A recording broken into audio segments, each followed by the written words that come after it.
The rain beat mercilessly against the cracked window of the stagecoach as Eliza Thorne pressed her forehead to the cold glass, watching unfamiliar terrain blur into watercolor smudges of green and grey. Before we jump back in, tell us where you're tuning in from, and if this story touches you, make sure you're subscribed, because tomorrow I've saved something extra special for you. 6 weeks of travel had worn her down to bone and sinew, yet the letter tucked inside her bodice gave her strength, promises of a new life, a fresh start in Silvercreek Valley, where Wilfred Pennington awaited with a 2-story home, fertile land, and the security she'd never known in the coal-stained streets of Coalwick. But as the stagecoach rounded the final bend, Eliza's heart plummeted. Where a thriving settlement should have stood, only devastation stretched before her. The mighty Silvercreek River had swollen beyond recognition, the valley transformed into a vast, unforgiving lake dotted with the skeletal remains of homes. Her promised land lay drowned beneath 10 feet of murky water, with no sign of the man who'd promised to make her his wife. Eliza clutched Marlowe's hand tighter as they stood at the edge of what had once been Rimrock Station. The stagecoach had departed hours ago, leaving them alone at the flooded crossroads with nothing but 3 trunks containing everything they owned in the world. The 7-year-old girl stared wide-eyed at the water that had swallowed their future, her small fingers tracing the outline of the tin locket around her neck, the only memento of the mother she'd lost to influenza 2 winters past. "Is this it?" Marlowe whispered, her voice almost lost in the persistent drizzle. "Where's Mr. Pennington?" Eliza swallowed the knot of desperation clawing up her throat. Her ward deserved better than panic. There must be survivors somewhere. People don't just disappear. But the stillness that hung over the drowned valley suggested otherwise. The station master had warned her about spring flooding, but nothing like this. "Biblical," he'd called it, shaking his head. "Ain't seen nothing like it in 30 years. Whole town might be gone, miss. You sure you don't want to stay on to Portland?" Her funds wouldn't stretch to Portland. $34.17 remained in her purse, all that was left after burying her father and selling their meager possessions in Coalwick. The stagecoach fare had consumed most of her savings. The rest spent on provisions for the final leg of the journey to meet her correspondent of 14 months. The man whose letters had painted pictures of prosperity and promised sanctuary for both her and her orphaned cousin. The rain intensified, pelting against their already sodden clothing. Marlowe's chestnut curls hung in dripping tendrils, her normally rosy cheeks pale with cold and fatigue. They needed shelter before nightfall. Eliza scanned the horizon, searching for any sign of habitation beyond the flooded plains. In the distance, smoke rose from a chimney, a thin grey line cutting through the mist-shrouded hillside about 2 miles west. Hope fluttered in Eliza's chest, fragile as a hummingbird's wing. "Come on," she said, forcing confidence into her voice as she hefted the smallest trunk onto her hip. "We'll have to leave the other trunks for now. There's someone over there, and they'll know what's happened here." The journey across the sodden landscape proved arduous. What should have been firm pathways had transformed into treacherous mud that sucked at their boots with each step. Twice Marlowe stumbled, the second time landing face first in the muck, her woolen dress now a ruined tapestry of brown and black. Eliza helped her up, wiping away tears and mud with her already damp handkerchief. "We're almost there," she promised, though the chimney smoke seemed no closer than when they'd started. "Just a little farther. Brave girl." When Marlowe's strength finally gave out, Eliza hoisted the child onto her back, abandoning the trunk in a relatively dry spot beneath a stand of cedar trees. She would return for it later, if there was a later to be had. Each step became an exercise in sheer determination, her body screaming in protest as she pushed forward. The smell of wood smoke grew stronger, tinged with the unmistakable scent of hot metal, iron or steel being worked. Finally, as the weak afternoon sun began its descent behind the mountains, they crested a small rise and saw it. A sturdy structure of stone and timber nestled against the hillside, partially hidden by a copse of ancient oak trees. A workshop of some kind stood adjacent to the main building, the distinctive clang of hammer on anvil echoing from within. A forge, a blacksmith's forge. Relief nearly buckled Eliza's knees. Civilization, however modest, meant potential sanctuary. She lowered Marlowe to the ground, straightening the child's disheveled appearance as best she could before attempting to smooth her own travel-worn dress. "Remember your manners," she whispered, a vestige of propriety surfacing even in their desperate state. "We are requesting assistance, not demanding it." The hammering ceased as they approached, the sudden silence more intimidating than the rhythmic clanging had been. Eliza's steps faltered at the workshop entrance, but concern for Marlowe propelled her forward. The doorway loomed dark against the fading light, and she cleared her throat. "Hello? Is anyone there? We're in need of assistance." Her voice sounded thin and uncertain, unrecognizable to her own ears. For a moment, nothing happened.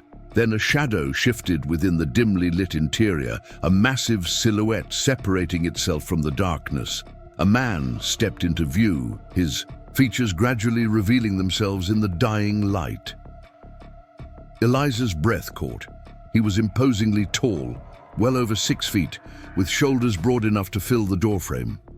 A leather apron covered his chest, scorched in places and stained with the evidence of his labor. His face, partially obscured by several days' worth of dark beard, bore the weathered countenance of someone who spent his life working beneath open skies.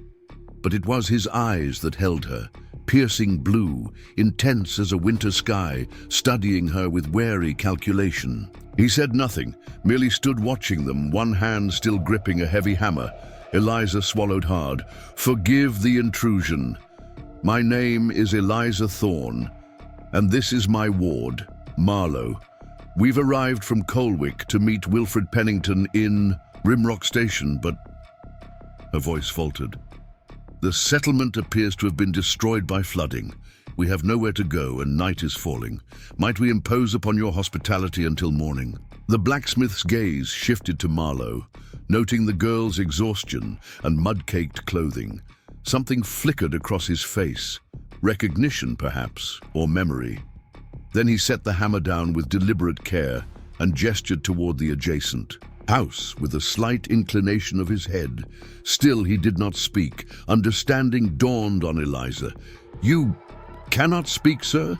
His expression remained impassive, neither confirming nor denying her assumption. Instead, he moved past them, leading the way toward the house.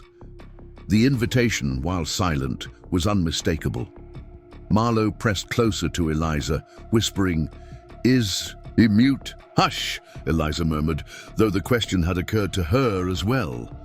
"Preparing and narrating this story took us a lot of time, so if you are enjoying it, subscribe to our channel. It means a lot to us. Now back to the story." He's offering shelter. That's all that matters now. The interior of the house surprised her.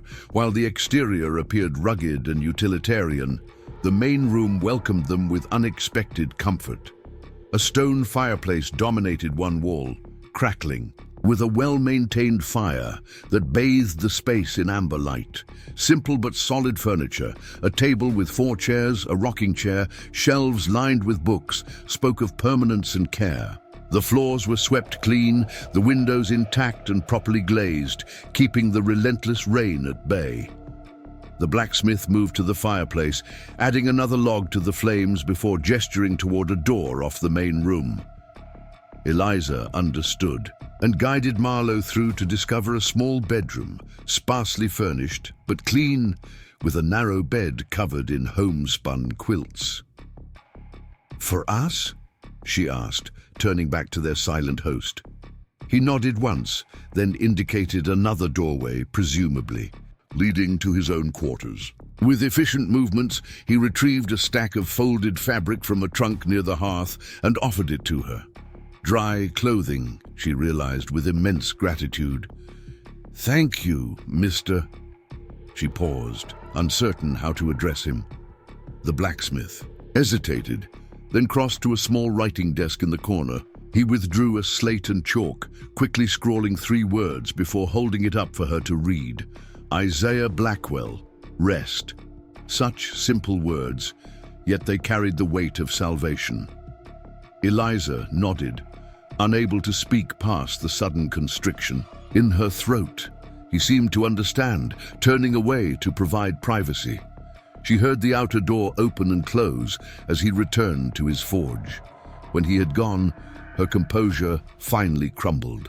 She sank onto the edge of the bed, shoulders shaking with silent sobs of relief and uncertainty. Marlowe climbed onto her lap, small arms encircling her neck in comfort that belied her years. "Don't cry, Cousin Eliza," the child whispered. "The quiet man seems nice, not like the men in Coalwick." Indeed, there was nothing of Coalwick in Isaiah Blackwell. Nothing of the grasping hands and leering smiles that had followed Eliza since her father's death. The unwanted courtships that felt more like predation than romance. This man had looked at their bedraggled state and offered sanctuary without expectation or comment. Yet questions pounded in her mind with the persistent rhythm of his hammer. What had happened to Rimrock Station and its inhabitants? To Wilfred Pennington, whose letters had sustained her through months of grief and uncertainty? And what of this silent blacksmith, living in solitude on the edge of what had once been a growing settlement? Later, after helping Marlowe change into a child's nightshirt that swallowed her slight frame, whose child, she wondered, and donning a simple dress that hung too loosely on her own slim figure, Eliza ventured back into the main room. To her surprise, Isaiah had returned.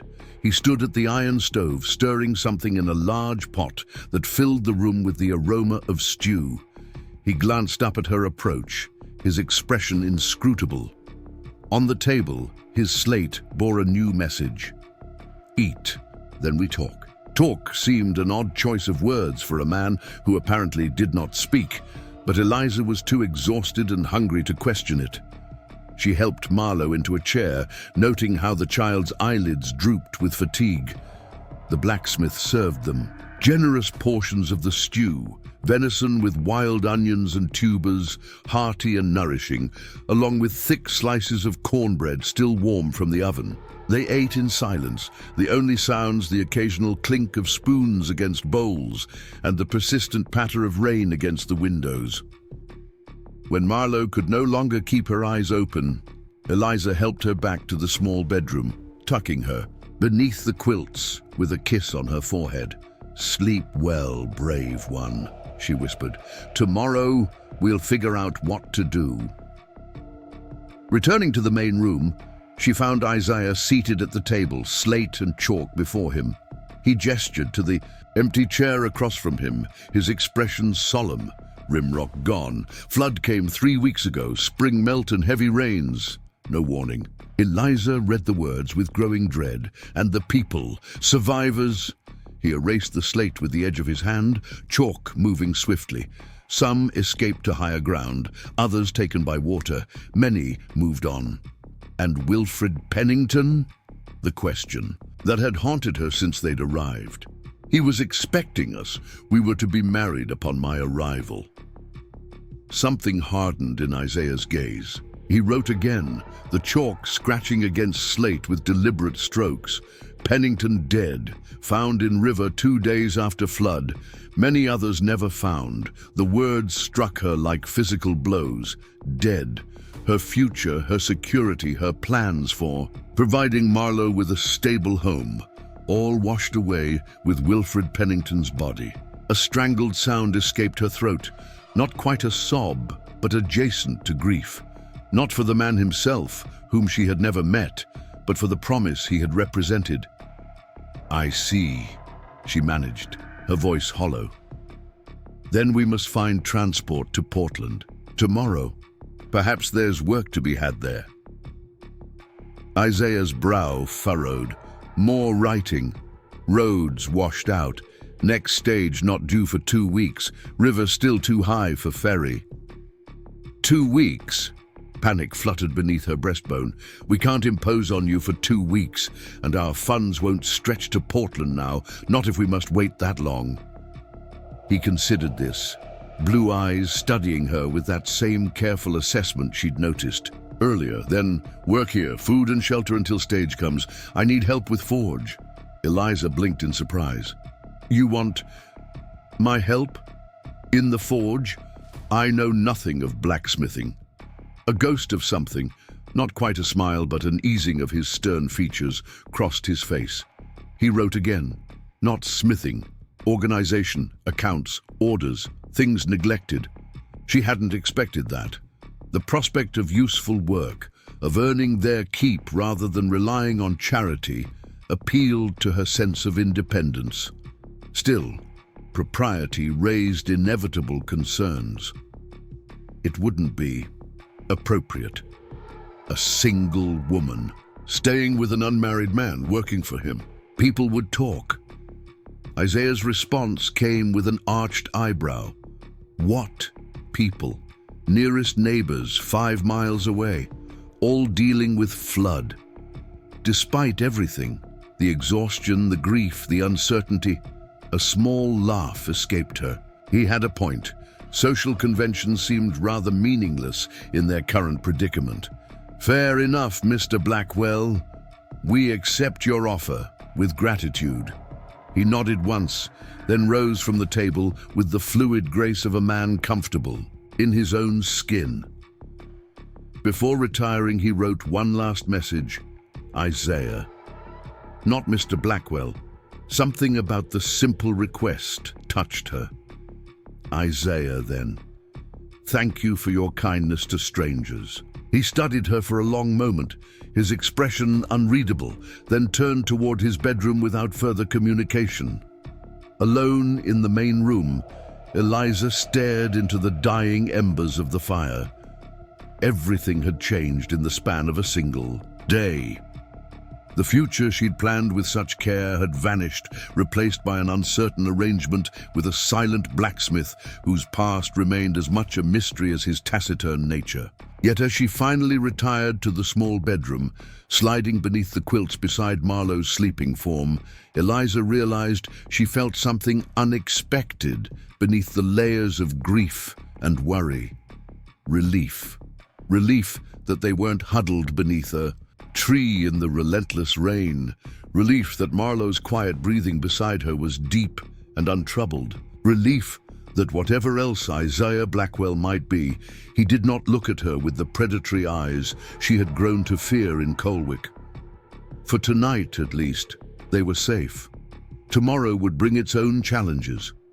Morning arrived with merciful clarity, the rain having diminished to a gentle mist that softened the harsh edges of the flood-ravaged landscape.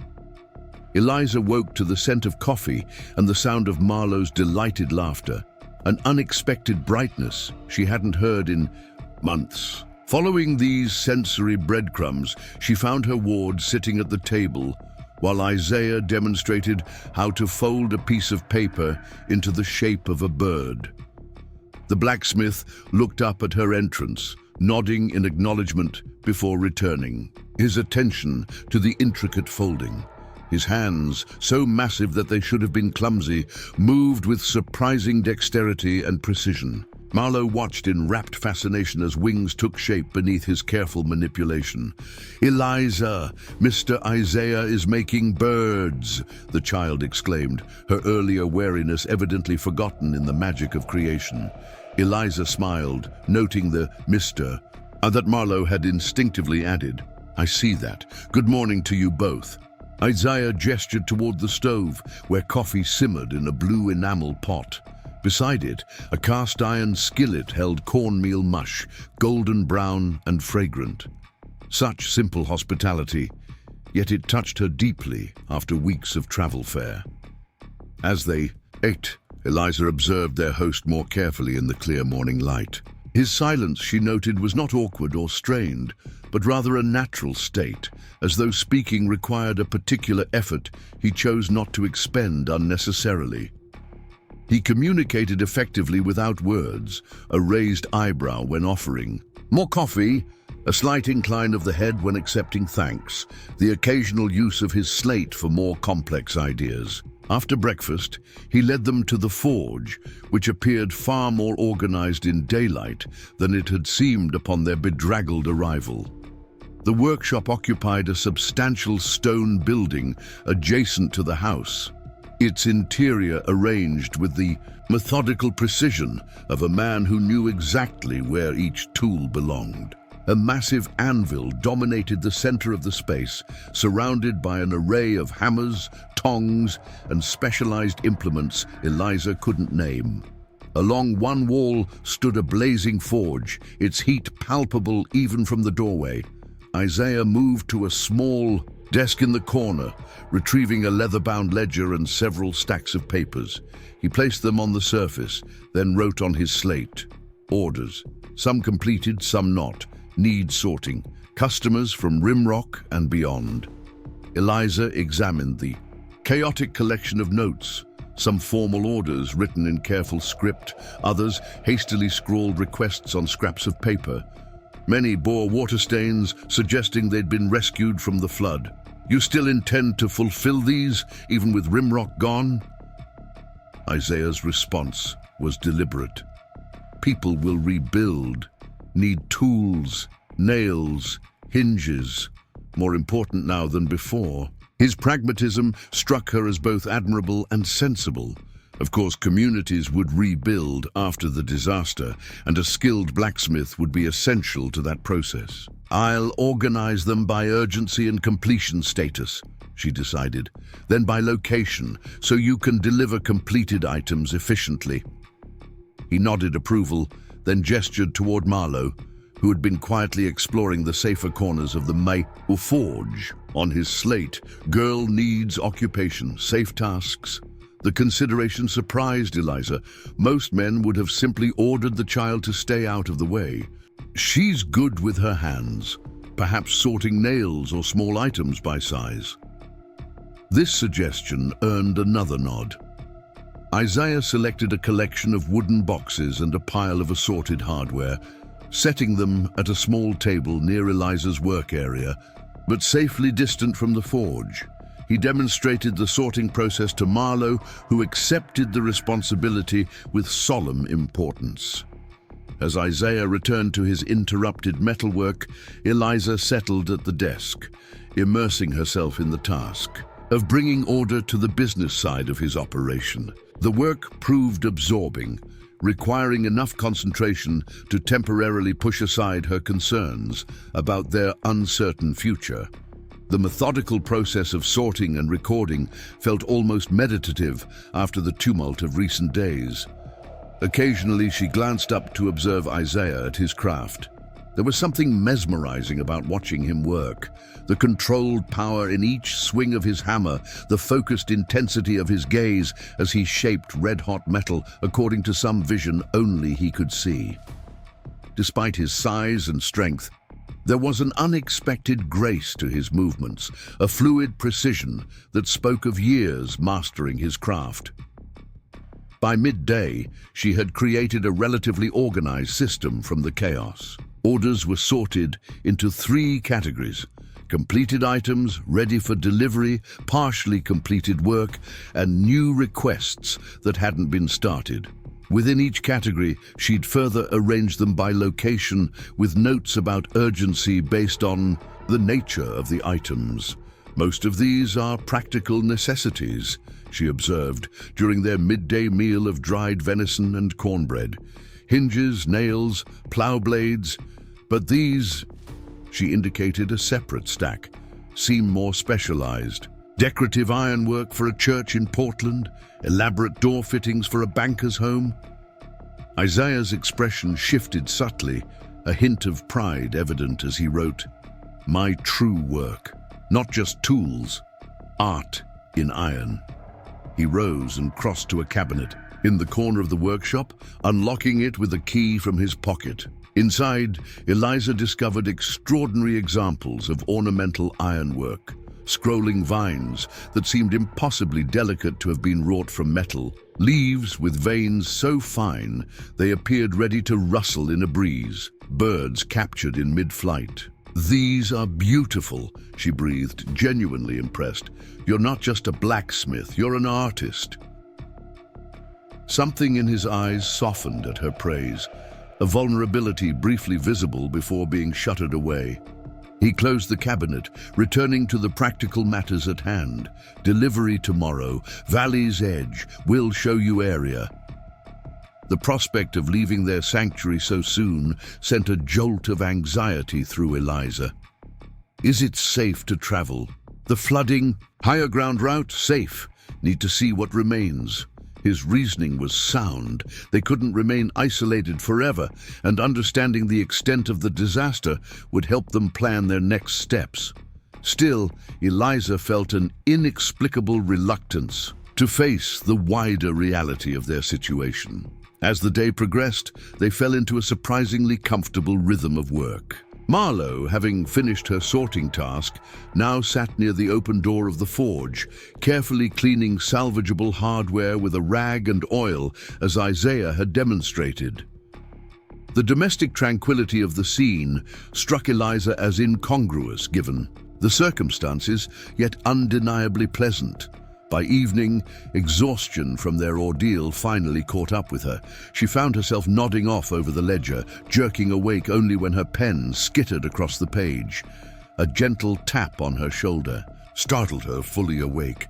Isaiah stood beside her, concern evident in his gaze. He nodded toward the house, then glanced meaningfully at Marlowe, who had already fallen asleep in her corner, head pillowed on her arms. "Yes, of course," Eliza murmured, embarrassed by her lapse. "We should retire." As Isaiah carefully lifted the sleeping child, Marlowe instinctively curled against his chest without waking, an unconscious gesture of trust that caused an unexpected tightness in Eliza's throat. They crossed to the house in silence, the twilight settling around them like a blanket of purple-gray velvet. In the distance, the flooded valley gleamed with the last reflections of sunset, deceptively beautiful in its devastation. After settling, Marlowe in bed, Eliza returned to the main room to find Isaiah adding wood to the fire. He turned at her approach, his expression questioning. "I wanted to thank you properly," she said quietly. "You had no obligation to help us, yet you've shown extraordinary kindness." He reached for his slate, considering his words carefully before writing. "Once needed help, none came. Won't be that person." The simple statement revealed more about him than perhaps he intended. Eliza studied him with new interest, wondering what circumstances had shaped this solitary man, with his silent strength and unexpected compassion. "May I ask," she began hesitantly, "why you don't speak? Is it a physical inability or a choice?" The question clearly surprised him. His hand tightened momentarily around the chalk before he responded. "Choice. Words failed me. Silence. Doesn't." Such a cryptic answer only intensified her curiosity, but she sensed this wasn't the moment to press further. Instead, she nodded acceptance. "Well, I'm grateful regardless. Without your intervention, I don't know what would have become of us." Something flickered in his eyes, a shadow of memory, perhaps, or recognition. He wrote again, more slowly. This time, "Some believe things happen for reasons, right people, right moments." "Do you believe that?" she asked.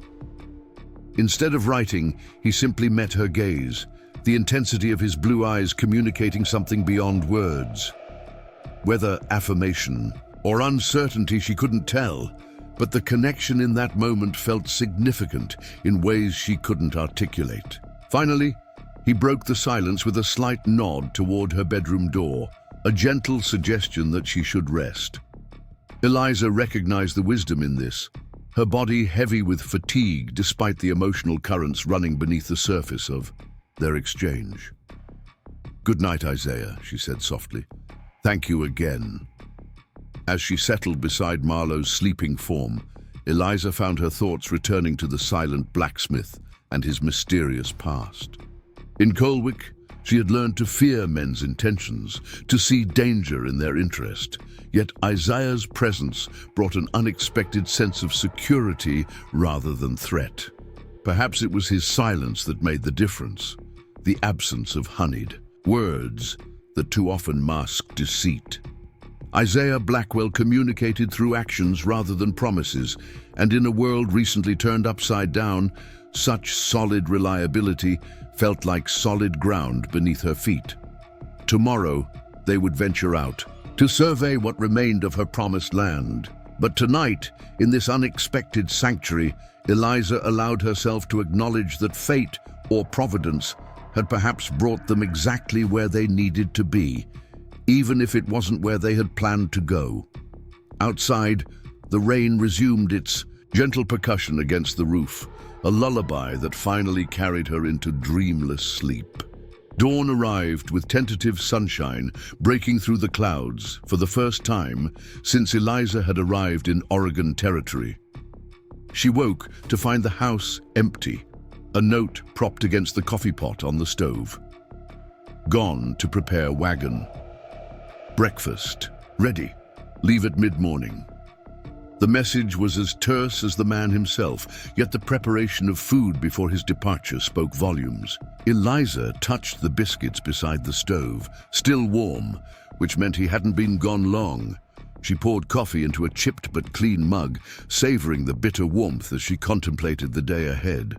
When Marlowe finally stirred, they ate quickly, then dressed in the cleanest clothing they could manage from their limited options. Isaiah had left another note indicating he'd retrieved the trunk they'd abandoned beneath the cedars, which now sat near the front door. With access to a few more of their possessions, Eliza felt marginally more prepared to face whatever awaited them beyond the blacksmith's protected haven. They found Isaiah in the small barn adjacent to the forge, hitching two sturdy horses to a wagon. The vehicle looked recently repaired, with fresh wood patching its side panels and new metal reinforcing the wheel rims. He nodded in greeting, then held out a hand to help her onto the seat. The simple courtesy felt strangely intimate after the forced independence of recent weeks. "Will we see where the town used to be?" Marlowe asked, clambering up beside Eliza, with childish eagerness. Isaiah glanced at the girl, something softening in his expression as he wrote quickly on his ever-present slate. "Some. From safe distance. We'll show you what remains." The wagon lurched forward onto a narrow trail that climbed steadily upward, skirting the worst of the flood damage. As they ascended, Eliza gained a broader perspective on the devastation. The valley that had once contained Rimrock Station now resembled a vast, debris-strewn lake, with only the occasional roof or chimney protruding above the muddy water to indicate where buildings had stood. "It's hard to believe this was meant to be our home," she murmured, more to herself than to her companions. Isaiah's hands flexed on the reins, a subtle tension visible in his shoulders. After a moment, he passed the leather straps to her with a questioning look. "You want me to drive?" Eliza asked, surprised. He nodded, then reached for his slate once he'd freed his hands. "Need to show you something." Curiosity piqued, she took the reins, adjusting her grip to maintain control of the matched team. Isaiah's writing was more extensive than usual, requiring him to erase and continue several times. Pennington's land was there. He pointed toward an area now completely submerged, its boundaries indistinguishable beneath the floodwater. Good bottomland for farming, but always at risk. Flooded 3 times in 15 years. Locals knew, newcomers not warned. Eliza absorbed this information with growing disquiet. "Are you suggesting he knowingly settled on flood-prone land? That he invited me here despite the risk?" Isaiah's expression remained neutral, but his response was candid. "Not first bride. He sent for. Others came before, never stayed." The implications settled like a stone in her stomach. What kind of man had she been corresponding with? What kind of situation had she narrowly escaped? The letters that had seemed so promising, so full of plans and possibilities, suddenly felt suspect in retrospect. "How do you know this?" She asked, her voice sharper than intended. His response was equally direct. "Small community. People talk. I listen." A simple explanation. Yet it hinted at a complexity to Isaiah's silence that she hadn't considered. Perhaps his quietude made him privy to information others might miss. People speaking freely around a man they assumed wasn't fully engaged. They continued along the ridge trail, eventually reaching a small cluster of tents and hastily constructed lean-tos on higher ground above the floodline. Several dozen people moved among these temporary dwellings, survivors of Rimrock Station who had either escaped the initial deluge or returned afterward to salvage what they could. Their arrival drew immediate attention. A stocky, grey-haired woman approached the wagon, her weathered face breaking into an expression of genuine warmth at the sight of Isaiah. "The hammer returns!" she called out, using what was evidently a nickname. And with company, no less, wonders never cease. Isaiah acknowledged her with a nod that contained unexpected familiarity. He gestured toward Eliza and Marlowe, then to his slate, which the woman read without apparent surprise at his written communication. "Ah, Pennington's mail order. Heard you might be arriving soon. Terrible timing, ain't it? I'm Agnes Fletcher. Ran the general store until it decided to become a boat without telling me." She offered her hand to Eliza, her grip firm and calloused. "Welcome to what's left of Rimrock, miss. Thorne, Eliza Thorne, and this is my ward, Marlowe." Eliza returned the handshake, grateful for the straightforward greeting. "I understand Mr. Pennington didn't survive the flood." Agnes's expression sobered. "Drowned trying to save his horses, they say. Found him washed up near Miller's Creek 2 days later. Not much left to bury." She glanced at Isaiah, who remained impassive. "The hammer here's been helping get folks back on their feet. Rescued 3 families himself during the worst of it." Eliza turned to Isaiah with new interest, but he avoided her gaze, instead gesturing toward the wagon bed where several bundles were secured beneath oilcloth. Agnes nodded understanding. "You brought the tools. Good man. The menfolk are trying to clear space for proper shelters before the next rains come." As Isaiah began unloading his deliveries, Agnes drew Eliza slightly aside, her voice lowering. "So you're staying with the hammer, are you? Interesting choice." Something protective flared in Eliza's chest. "He offered shelter when we had nowhere else to go. I'm helping organize his accounts until more permanent arrangements can be made. No judgment here, girl. Isaiah Blackwell's solid as the anvil he works on. Just unusual to see him taking in strays, given his history." "His history?" Eliza couldn't resist the opening. Agnes studied her with shrewd eyes. "Not my tale to tell, but I will say this. You could do worse than the hammer. Much worse. Pennington, for instance." She shook her head. "That man had a way with words on paper that didn't match his actions in life. Wrote to 6 women by my count, most smart enough to leave once they got a look at him and his circumstances."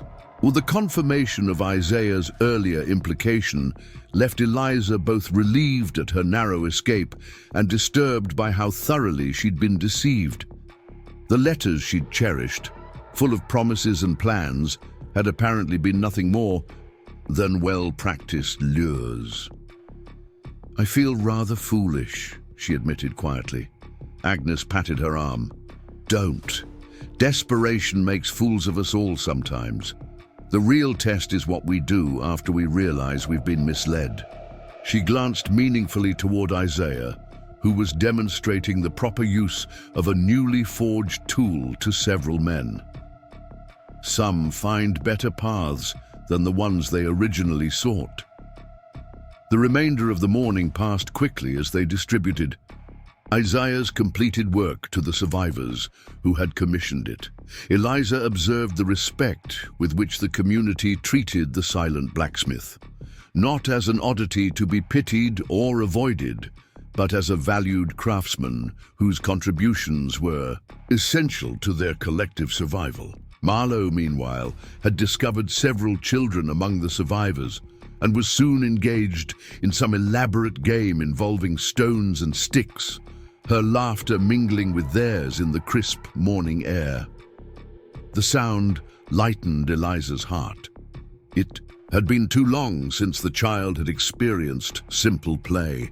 Near midday, they departed the makeshift settlement with promises to return with more supplies. Isaiah guided the wagon along a different route, this one traveling deeper into the forested foothills rather than back toward his home. "Where are we going?" Eliza asked, curiosity overcoming her usual reserve. He wrote briefly on his slate, "Mill, need lumber for rebuilding." The narrow trail eventually opened into a clearing where a water-powered sawmill occupied the bank of a swift-flowing stream, smaller than the main river, and apparently unaffected by the flooding that had devastated the valley. A lean, fox-faced man emerged from the mill house at their approach, wiping sawdust from his hands. "Blackwell was wondering when you'd show. Got your order ready." He eyed Eliza and Marlowe with undisguised curiosity. "And you've brought company. Unusual times indeed." Isaiah remained characteristically silent, merely nodding acknowledgement before beginning to load stacked lumber into the wagon. Eliza, recognizing the awkwardness of the situation, stepped forward with an extended hand. "Eliza Thorne," she introduced herself. "Mr. Blackwell has been kind enough to provide shelter after we arrived to find Rimrock Station destroyed." "Miles Harrington," the miller returned, shaking her hand. "And this would make you Pennington's intended, I reckon. Word travels, even in these scattered parts." "I was," she confirmed, the past tense, deliberate. "Circumstances have obviously changed." Harrington nodded sagely. "For the better? I'd wager, though it's not my place to say." He lowered his voice, though Isaiah was well out of earshot.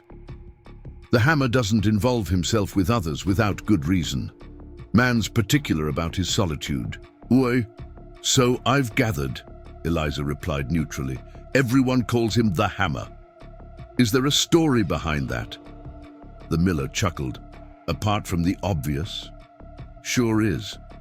3 winters back we had a gang of deserters from the Northern Campaign, passing through, causing trouble, robbery, intimidation, ugly business. They made the mistake of trying to raid Blackwell's forge. Story goes, he took on 4 armed men with nothing but his forging hammer, left 3 injured and 1 dead before they fled." Harrington shook his head in appreciation. "Been the Hammer ever since." Eliza glanced toward Isaiah, reassessing, the quiet man who had shown them nothing but consideration. She could glimpse the capacity for such fierce protection in his powerful build, yet had experienced only gentleness in his presence. "He doesn't speak," she observed quietly. "Has he always been silent?" Harrington's expression grew more serious. "Not always. Used to be a man of few words, but words nonetheless. Something changed him about 5 years back. Don't know what, he never said, and nobody who values their skin asks directly." This new piece of information settled alongside the others Eliza had gathered, forming a partial outline of the man who had unexpectedly become their protector. Something traumatic enough to steal his voice, a demonstrated capacity for both violence and compassion, and a self-imposed isolation that he had willingly breached to help them. Their business at the mill concluded, they continued to several other outlying homesteads where Isaiah delivered completed work and accepted new commissions. At each stop, Eliza observed similar dynamics: respect for his craftsmanship, acceptance of his silence, and surprise at his companions. By late afternoon, as they finally turned toward home, Eliza had compiled a mental inventory of impressions about the region and its inhabitants. The community, though scattered and currently in disarray, possessed remarkable resilience. Already they spoke of rebuilding, of improvements to prevent future disasters, of necessary adaptations to their circumstances. Marlowe had fallen asleep, against Eliza's side, exhausted from the excitement of meeting other children. The wagon swayed gently as Isaiah guided the horses along the ridge trail. The valley spread out below them in the golden light of approaching sunset. Despite the devastation visible across the landscape, there was undeniable beauty in the surrounding wilderness. The majestic pines, the distant snow-capped mountains, the clarity of light filtering through clouds that had finally begun to disperse. "It's beautiful country," Eliza remarked softly, breaking the companionable silence that had developed between them. "I can see why people are determined to stay, despite the challenges." Isaiah glanced at her, something thoughtful in his gaze, before returning his attention to the trail. After a moment, he handed her the reins again so he could write on his slate, beauty and danger together, like most worthwhile things. The simple observation resonated with unexpected depth. She thought of her journey from Coalwick, the hardships endured, the risks taken, all in pursuit of something better than mere survival. The flood had destroyed her original plan, yet here she sat beside a man who embodied his own observation, potential danger and unexpected beauty intertwined. "Have you always lived here?" she asked, genuinely curious about his history. He shook his head, writing briefly, 5 years, before that, east. "What brought you west?" A long pause followed, his expression shuddering slightly, starting over. The sparse response clearly indicated he preferred not to elaborate. Eliza respected the boundary, recognizing from her own experience that some wounds were too tender to expose to scrutiny. Instead, she directed the conversation toward more practical matters. "The people at the settlement, they'll need substantial help to rebuild. Is there a larger town nearby where they might find supplies or assistance?" Isaiah considered this before responding. "Portland, 3 days' journey. Some already gone there, others too stubborn to leave. And you? Why do you stay when you could establish your forge in a more prosperous area?" His answer was slow in coming, each word seemingly, "Chosen with care, they need me here, purpose in being needed." Such a simple statement, yet it revealed a fundamental aspect of his character. Isaiah Blackwell understood the value of usefulness, of contributing essential skills to a community that depended on them. His self-imposed isolation wasn't complete withdrawal, but rather a carefully calibrated distance, close enough to serve, far enough to maintain whatever privacy he required. They arrived back at the forge as the sun began its final descent behind the mountains, bathing the clearing in amber light that turned the weathered buildings into structures of gold. The day's journey had been exhausting but illuminating, providing context for their situation that Eliza hadn't possessed before. As Isaiah unhitched the horses and tended to their needs, Eliza carried the still sleeping Marlowe into the house, settling her on the bed before returning to help unload the wagon. They worked together in efficient silence, transferring supplies and remaining deliveries to the appropriate storage areas.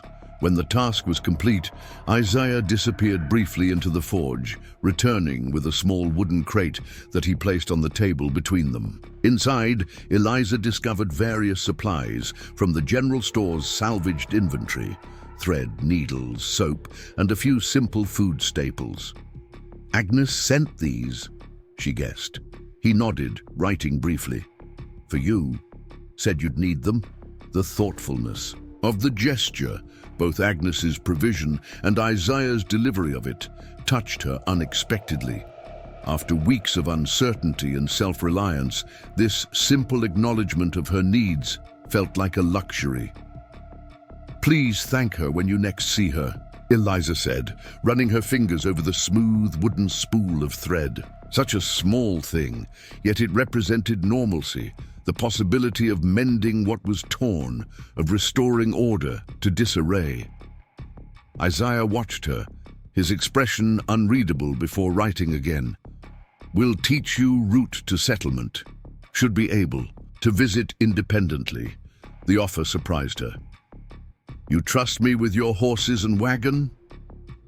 Something almost like amusement flickered in his eyes as he wrote, "Trust you. Horses have own opinions."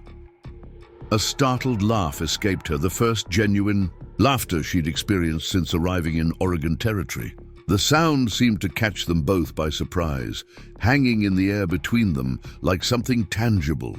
Isaiah's expression shifted subtly, a fractional softening around his eyes that transformed his entire countenance. For a brief moment, Eliza glimpsed the man he might have been before, whatever tragedy had stolen his voice. Younger somehow, less burdened by whatever past he carried. The moment passed quickly, but its impact lingered as they prepared a simple evening meal together. Their movements around the small kitchen developed an unexpected choreography, anticipating each other's needs without the necessity of words. Eliza found the process strangely comforting, this collaborative domesticity with a man who communicated more clearly through silence than others did with endless chatter. After Marlowe awoke and joined them for supper, the child regaled them with detailed accounts of her adventures with the settlement children, her earlier shyness completely forgotten in her enthusiasm. Isaiah listened with the same focused attention he gave to all communication, his slate occasionally offering questions that delighted Marlowe with their genuine interest in her experiences. Later, as Eliza tucked Marlowe into bed, the child asked a question that had evidently been forming throughout the day. "Are we going to stay here with Mr. Isaiah?" The direct inquiry caught Eliza unprepared. "For now," she hedged, "until we determine our next steps." "I like it here," Marlowe declared with childish certainty, "and I think he likes having us. He doesn't look so sad when we're around." The observation, delivered with the uncomplicated insight of childhood, gave Eliza pause. She hadn't considered their presence from this perspective, not as an imposition on Isaiah's solitude, but potentially as an alleviation of his isolation. "Does he seem sad to you?" she asked carefully. Marlowe nodded, her expression solemn. "His eyes are, but they're less sad now, I can tell." Returning to the main room, Eliza found Isaiah at the table, his attention focused on a sheet of paper where he appeared to be sketching designs for some new piece of ironwork. The lamplight caught the planes of his face, emphasizing the strong line of his jaw beneath the dark beard, the furrow of concentration between his brows. "Sad eyes," Marlowe had said. Looking at him now, Eliza could see what the child meant, a deep melancholy that resided behind the intense blue gaze, visible in moments of repose when he wasn't actively engaged with the physical world around him. He glanced up, sensing her presence, and set aside his work with a questioning look. "Marlowe's asleep," she offered by way of explanation. She enjoyed today immensely, meeting the children especially. Isaiah nodded, his expression thoughtful. As he wrote, "Good for her, isolation not healthy for children." "Or for adults," Eliza ventured, taking the seat across from him, "yet you choose to live apart from others." He considered this, chalk hovering above slate for a long moment before he responded. Different reasons, different needs. Eliza recognized the deflection, but chose not to press further. Instead, she gestured toward his abandoned sketch. "May I see what you're working on?" He hesitated briefly before sliding the paper toward her. The drawing depicted an ornate gate design featuring intertwined vines and leaves with small birds perched among the foliage. Even in pencil form, the concept conveyed remarkable delicacy and balance. "This is exquisite," she said honestly. "For a specific commission." Isaiah shook his head. "Personal project, for cemetery entrance." The unexpected answer stirred her curiosity. The town. Cemetery.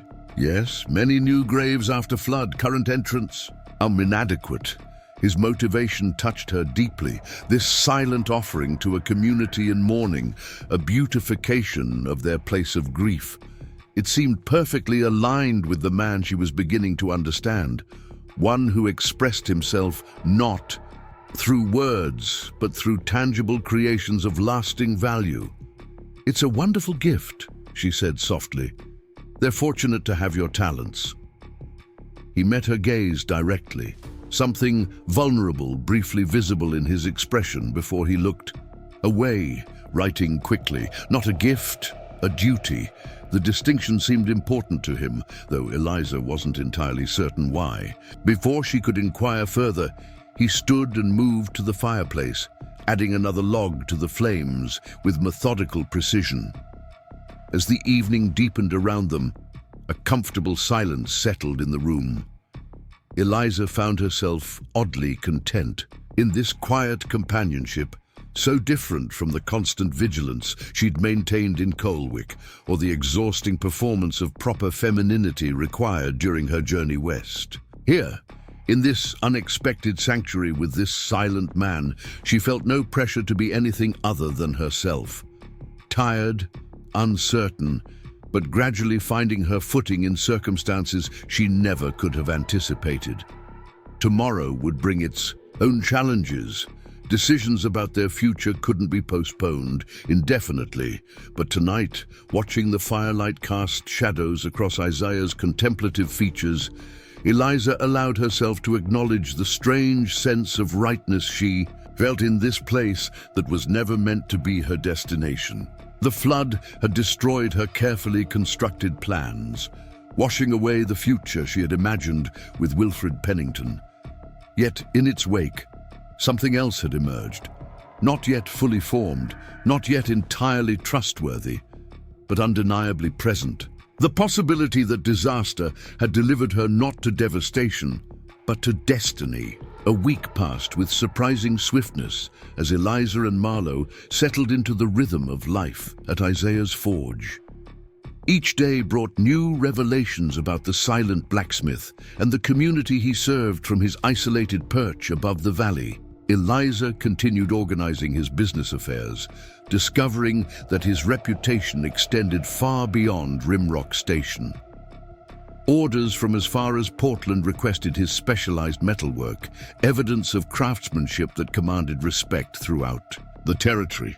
The ledgers revealed another pattern she hadn't expected. Isaiah frequently reduced his prices for those in difficult circumstances, sometimes accepting trade or promises of future payment instead of cash. These transactions were meticulously recorded, but showed a flexibility that contrasted with his otherwise precise nature. He was, she realized, quietly generous in ways that never called attention to themselves. On the third morning, Eliza had introduced a proper appointment system with scheduled delivery dates and deposit requirements for custom work. Isaiah had studied her proposal carefully, then nodded his approval without reservation, entrusting his livelihood to her administrative judgment. The simple act of faith touched her more deeply than effusive praise might have done. Twice more they had visited the survivor encampment, bringing supplies and finished tools. Each time Eliza noted the quiet authority Isaiah commanded among the residents, not through force or proclamation, but through reliability and consistent service. They called him the Hammer, with a blend of respect and affection that spoke volumes about his standing in their community. Marlowe, meanwhile, had blossomed in their new environment. The child who had been so subdued during their difficult journey now chatted freely, dividing her time between helping Eliza with simple tasks and observing Isaiah at his forge with fascination. To Eliza's surprise, he had begun teaching Marlowe basic metalworking principles, showing her how to identify different metals by appearance and sound, demonstrating the proper way to maintain tools. The patient care he showed in these lessons revealed yet another facet of his character. On the 8th day, Eliza woke before dawn to find a spring storm lashing at the windows, the wind driving rain in horizontal sheets against the glass. The temperature had dropped overnight, and she pulled her shawl tighter as she moved to stoke the kitchen fire. To her surprise, Isaiah was already there, adding wood to the stove with silent efficiency. "You're up early," she observed, tucking a loose strand of hair behind her ear, suddenly conscious of her disheveled appearance. He glanced up, something softening in his expression as he took in her sleep, rumpled state. Reaching for his slate, he wrote quickly, "Storm damaged Miller's roof. Need to make nails today. Early start." Eliza nodded, understanding. "I'll prepare breakfast while you work." This had become their morning routine, an easy division of labor that required no discussion. As she measured coffee into the pot, she realized how comfortably they had fallen into these domestic patterns, how natural. It felt to move around each other in the small kitchen space, anticipating needs without words. Through the window, she could see the forge, already glowing with life, smoke rising from the chimney to be immediately dispersed by the howling wind. Isaiah would be working in difficult conditions today. The temperature differential between forge and outside air would be punishing on his body. Without conscious decision, she added extra portions to the breakfast preparations, knowing he would need the sustenance. When he returned from his initial preparations at the forge, his hair was damp from the rain, shoulders dusted with moisture despite the short distance between buildings. Eliza handed him a steaming mug of coffee, which he accepted with a nod of thanks. They ate in companionable silence, broken only by the occasional rumble of thunder that caused Marlowe to stir restlessly in the adjacent bedroom. Before departing, Isaiah hesitated, then wrote on his slate, "Weather too dangerous for delivery trip. Stay inside today." The concern implicit in his warning sparked something warm in Eliza's chest. "We'll be fine here. I've plenty of accounting work to complete, and Marlowe will enjoy a day of indoor activities." He studied her for a moment, as if confirming her comfort with this arrangement, then nodded once before disappearing back into the storm, his broad shoulders hunched against the driving rain. Marlowe emerged soon after, disappointed by the confinement, but easily redirected to helping Eliza sort through a neglected cabinet of household linens they had discovered the previous day. The child's nimble fingers proved adept at simple mending tasks, and Eliza used the opportunity to continue the sewing lessons begun in Coalwick. "Mr. Isaiah doesn't have any pictures," Marlowe observed as they worked, her gaze scanning the sparsely decorated walls. "Everyone should have pictures of their family." The innocent observation struck Eliza forcefully. Indeed, the house contained nothing personal, no portraits, no keepsakes, no mementos of a life before Oregon territory. Even the books on his shelves were practical, references on metallurgy, regional plant identification, basic medicine. Nothing that spoke of sentimentality or personal history. "Perhaps he left such things behind when he came west," Eliza suggested, not wishing to speculate too freely about their host's circumstances. Marlowe considered this with childish directness. "Because they made him sad? Is that why he doesn't talk too?" "We don't know why he chooses silence," Eliza reminded her gently, "and it would be impolite to press him on the matter." The storm intensified as morning stretched toward midday, wind shrieking around the eaves and rattling the sturdy shutters. Despite the weather's fury, Eliza felt a profound sense of security within the stone walls of Isaiah's home. The house had been built to withstand far worse than spring tempests, a testament to its creator's foresight and skill. Near noon, a tremendous crash from the direction of the forge sent Eliza rushing to the window in alarm. Through the curtain of rain, she could make out a large tree limb that had broken free and fallen across the workshop's entrance. Heart pounding, she grabbed her shawl. "Stay inside," she instructed Marlowe firmly. "I need to check on Mr. Isaiah." She dashed through the downpour, skirts instantly sodden as she navigated the short distance between buildings. Reaching the forge, she found Isaiah already clearing the fallen branch with methodical precision.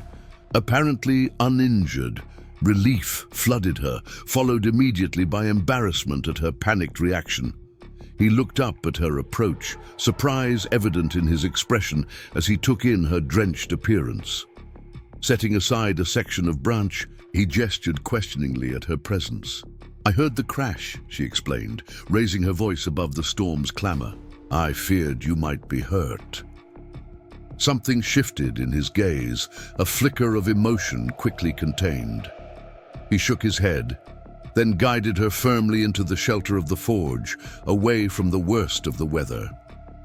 Inside, the heat from the banked fire created an immediate contrast to the cold rain, steam rising from her damp clothing. Isaiah retrieved a relatively clean work cloth, offering it to her to dry her face. As she did so, he wrote quickly on his slate, "Concern unnecessary, but appreciated. Branch missed me." "I'm glad," she replied, sudden shyness overtaking her as she realized how impulsive her action had been, running to his aid without thought of propriety or practicality. "I should return to Marlowe." His hand on her arm stopped her, the touch, brief but unmistakable. He wrote again, "Wait. Rain too heavy. Dangerous." As if to emphasize his point, lightning split the sky outside, followed almost immediately by a deafening crack of thunder. Eliza flinched involuntarily, and Isaiah's expression softened into something that might have been amusement. "Safer here until it passes. Sit."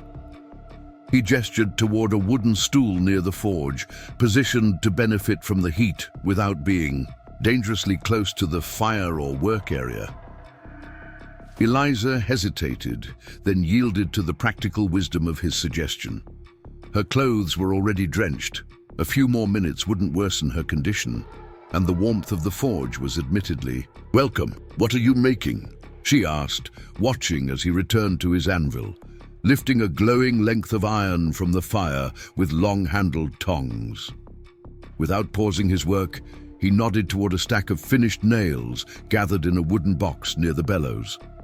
The simple implements seemed insignificant individually, but in quantity would allow critical repairs to weather-damaged structures.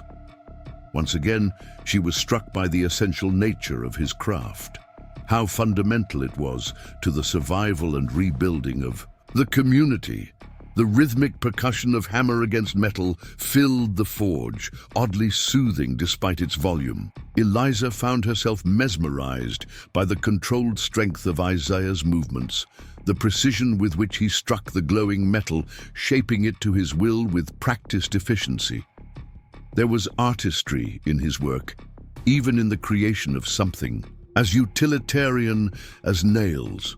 The storm's fury began to abate gradually, the intervals between lightning and thunder lengthening as it moved eastward across the territory.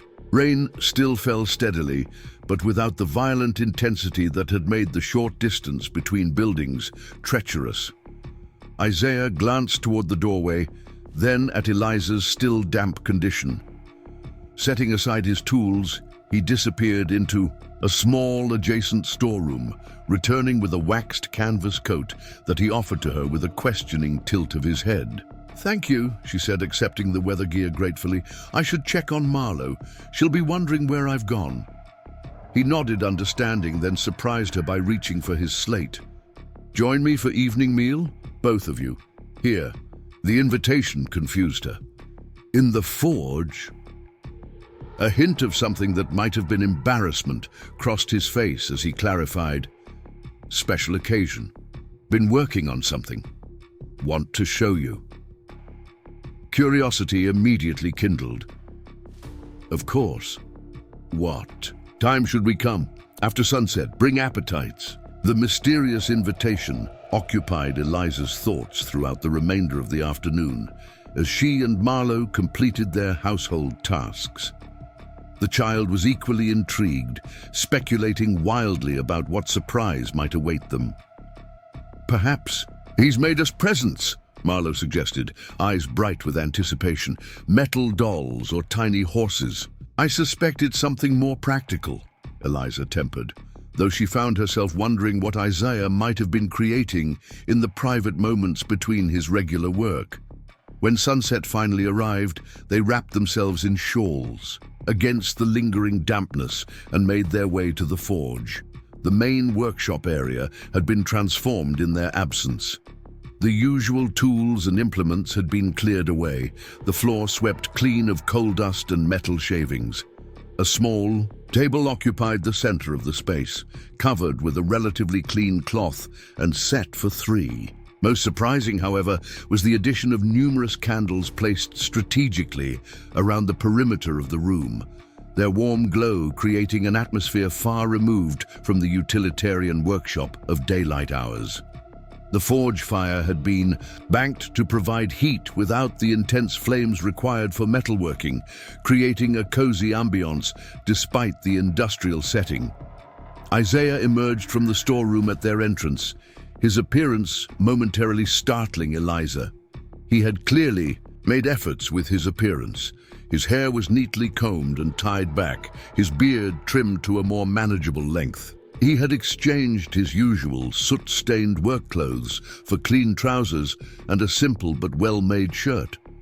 The transformation wasn't dramatic, yet it revealed aspects of his appearance previously obscured by the practical necessities of his craft. "Mr. Isaiah, you look like a gentleman," Marlowe exclaimed with childish directness, causing a flush of color to rise beneath his tanned skin. He acknowledged the observation with a self-conscious incline of his head, then gestured toward the table with a questioning look, seeking their approval of his arrangements. "It's lovely," Eliza assured him, genuinely touched by the evident care he had invested in creating this unexpected experience. "But what's the occasion?" In response, he retrieved a covered dish from a stone shelf near the banked forge, a clever use of residual heat to keep food warm. As he placed it on the table, the savory aroma of stew filled the air, richer and more complex than their usual simple fare. A loaf of fresh bread accompanied it, along with a small crock of butter and, most surprisingly, a jar of preserved peaches that must have been part of Agnes's contributions from the salvaged store inventory. Once they were seated, Isaiah reached for his slate, considering his words carefully before writing, "1 week since your arrival. Wanted to mark the occasion." The simple statement caught Eliza by surprise. She hadn't been tracking the days precisely, focused instead on the immediate tasks of survival and adaptation. That Isaiah had noted this milestone, had chosen to commemorate their presence in his life with such deliberate hospitality, stirred emotions she wasn't fully prepared to examine. "How thoughtful," she managed, her voice slightly unsteady. "We're grateful for the celebration, aren't we, Marlowe?" The child nodded enthusiastically, already eyeing the preserved peaches with undisguised anticipation. Isaiah served them each generous portions of the stew, which proved to contain venison enriched with wild mushrooms and herbs, a significant improvement over their usual simple meals. Conversation, such as it was given Isaiah's silence, flowed more easily than Eliza might have expected. Marlowe eagerly recounted their day's activities, while Isaiah responded with occasional notes on his slate, his expressions more animated than usual in this relaxed setting. As they finished the main course, he rose from the table with a gesture indicating they should wait. From beneath the workbench, he retrieved a cloth-wrapped bundle that he placed carefully before them. At his encouraging nod, Marlowe eagerly unwrapped the fabric to reveal 2 gleaming objects. The first was a delicately crafted hairbrush, its handle formed from polished iron, shaped into an intricate pattern of vines and leaves. The second, smaller item was a pendant on a leather cord, a perfectly rendered miniature horseshoe, its proportions exact despite its diminutive size. "Are these for us?" Marlowe breathed, reaching tentatively toward the pendant. Isaiah nodded, his gaze shifting to Eliza with a question in his eyes. Seeking her approval, she realized, perhaps even her permission for this gesture toward her ward. "They're beautiful," she said sincerely, examining the exquisite craftsmanship of the hairbrush. "You made these yourself?" He nodded again, then wrote briefly, "In evening hours. Small tokens of appreciation for your help." "The pendant is mine?" Marlowe confirmed, already slipping the cord over her head. "It's the prettiest thing I've ever owned." Isaiah's expression softened as he watched the child's delight, a gentleness visible that contrasted sharply with his imposing physical presence. He wrote again, "Horseshoe brings luck. Thought you might need some." The thoughtfulness behind the gifts moved Eliza deeply. These weren't hasty creations, but carefully conceived items that required significant time and skill to produce. Time, taken from his limited personal hours after long days of essential work. The realization that he had devoted such effort to creating these tokens for them specifically, rather than generic useful items, suggested a level of personal investment she hadn't fully recognized until this moment. "Thank you," she said quietly, meeting his gaze directly. "Not just for these beautiful gifts, but for everything you've done for us since our arrival. Your generosity has been extraordinary." Something flickered in his eyes, discomfort with her gratitude, perhaps, or with the direct acknowledgement of his kindness. He shook his head slightly, as if dismissing the need for thanks, then wrote, "Your presence has brought improvement to the house, to the forge." The admission seemed to cost him some effort, as though the expression of personal sentiment didn't come easily. Eliza understood intuitively that this was significant, that Isaiah Blackwell was not a man who readily acknowledged the impact of others on his carefully constructed solitude. When the meal concluded, Isaiah insisted they leave the cleaning, for morning instead retrieving a small wooden box that contained a carved checkers set. He raised an eyebrow questioningly at Marlowe, who eagerly agreed to learn the game. For the next hour, Eliza watched as the silent blacksmith patiently demonstrated strategies to the child, deliberately making errors that allowed Marlowe occasional victories, much to her delight. The domesticity of the scene struck Eliza with unexpected force. In another life, under different circumstances, this might have been an ordinary family evening.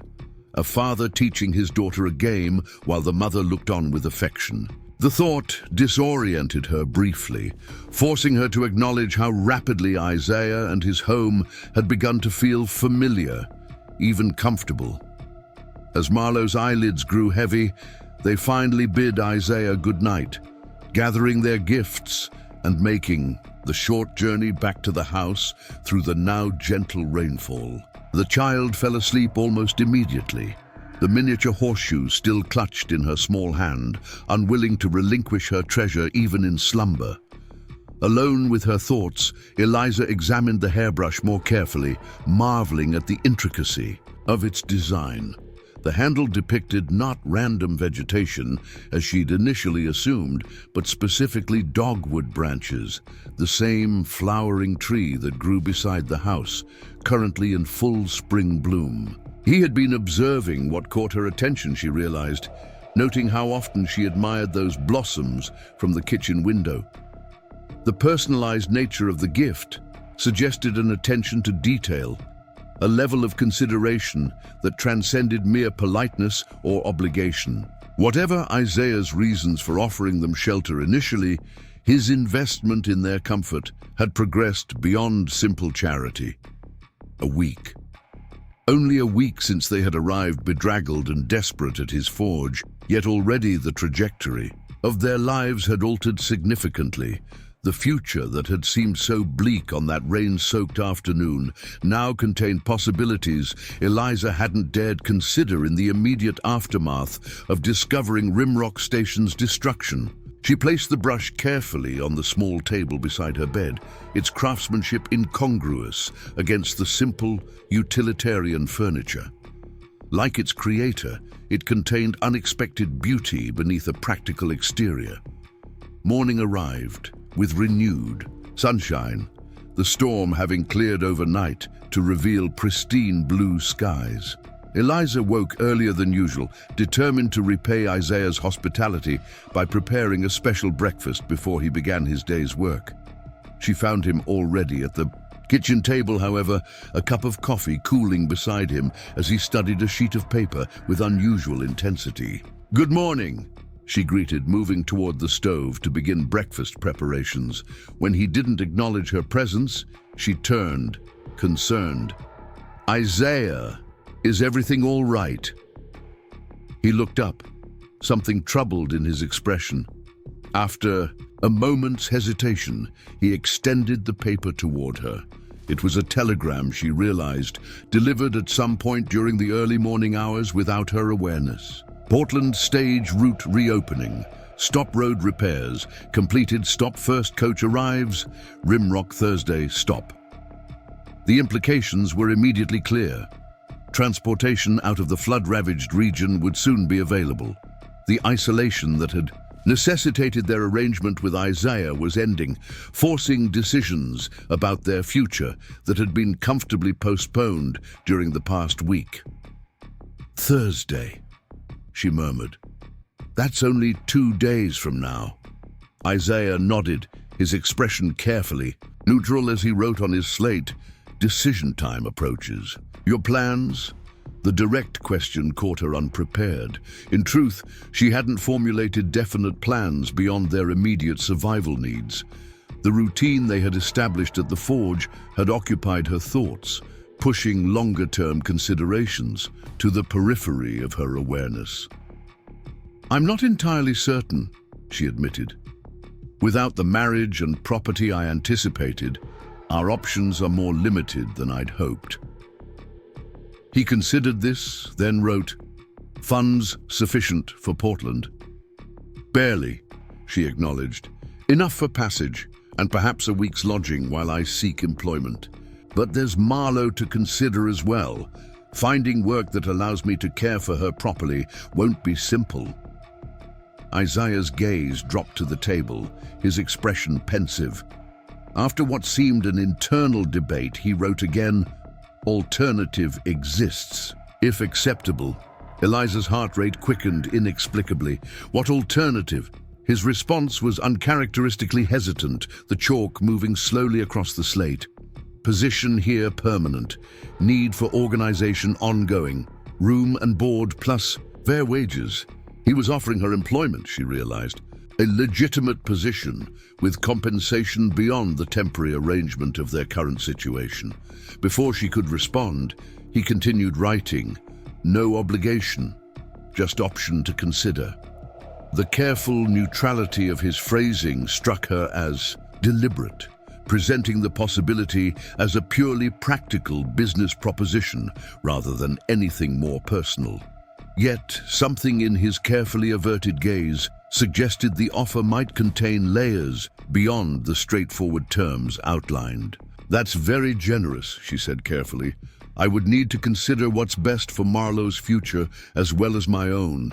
He nodded immediate understanding, writing quickly, "Child welcome. Could attend school when rebuilt. Other children returning soon." The thought clearly hadn't been impulsive then. He had considered Marlowe's needs as well, factoring the child's education and social development into his proposal. The thoroughness of his consideration touched her. "May I have some time to think about it?" she requested. "It's a significant decision for both of us." Relief visibly crossed his features as he wrote, "Of course, no pressure intended, just wanted you to know option exists." Eliza nodded, turning back to the stove to hide the confusion of emotions his offer had stirred. The prospect of remaining here permanently, of building a life in this remote location with this enigmatic man, was simultaneously appealing and terrifying. His kindness was undeniable, his stability evident, his character increasingly revealed as honorable. Yet his past remained largely mysterious, his silence an ongoing reminder of wounds he chose not to share. As she cracked eggs into the cast-iron skillet, Eliza acknowledged the more troubling aspect of her hesitation, her growing awareness of Isaiah as a man, not merely a benefactor. The quiet strength of his presence, the gentleness that belied his imposing stature, the careful consideration he showed in even small matters, these qualities had begun to affect her in ways that complicated what should have been a straightforward, practical decision. Behind her, she heard the scratch of chalk on slate, then felt a gentle tap on her shoulder. Isaiah held out his slate with a new message. Riding to settlement today. Need to inform them about stage. Want to come? Might help decision. The suggestion was sensible. Seeing more of the community, understanding the broader context of life in this region beyond Isaiah's forge, would indeed provide perspective for her decision. Yet she suspected his invitation contained another layer, an opportunity to observe him among others, to witness his standing in the community he served. Yes, she decided, that would be helpful. Marlowe will be pleased as well. She's formed quite an attachment to those children at the settlement. Something that might have been relief flickered across Isaiah's face before he nodded and turned toward the door, presumably to prepare the wagon for their journey. Eliza watched him go, keenly aware that the path before her had suddenly forked in an unexpected direction, offering possibilities she had never anticipated when boarding the stagecoach in Coalwick those many weeks ago. The telegram announcing the stage's imminent return had catalyzed a decision she could no longer postpone. By Thursday, she would need to choose whether to continue westward toward the uncertain prospects of Portland or remain here in this unlikely sanctuary with the silent blacksmith who had, in the span of a single week, become far more than a temporary benefactor in her life. The settlement bustled with renewed activity as Eliza, Isaiah, and Marlowe arrived just before midday. Word of the stage's imminent return had already reached the survivors, creating a palpable sense of possibility among those who had been stranded since the flood. Some spoke eagerly of departing for Portland or other established towns, while others debated the merits of rebuilding versus relocating to higher ground near the original Rimrock site.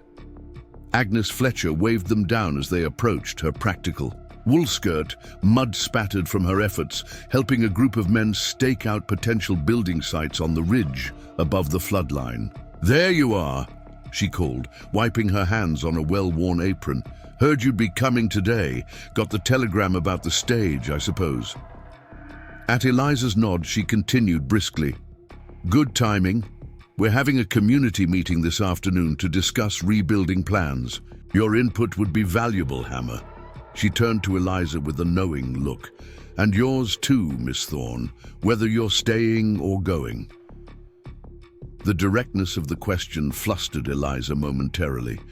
"I haven't decided yet," she admitted. "Isaiah has generously offered me a position managing his business affairs, but I need to consider all options carefully." Agnes's eyebrows rose slightly, her gaze shifting between them with undisguised interest. "Has he now? Well, that's certainly something to consider." She lowered her voice, though Isaiah had moved away to unload supplies from the wagon. "The Hammer doesn't extend himself easily. Make such an offer significant, if you take my meaning." Before Eliza could respond to this loaded observation, Marlowe tugged at her sleeve, eager to join the children she had befriended during previous visits. With a nod of permission, the girl dashed off toward a group engaged in some elaborate game involving sticks and a carefully drawn circle in the dirt. "She's settling in well," Agnes observed, watching Marlowe's easy integration into the play. "Children adapt quicker than we do, find their place in a new world while we're still mourning the old one." The insight struck Eliza as profoundly true. Marlowe had already formed attachments here.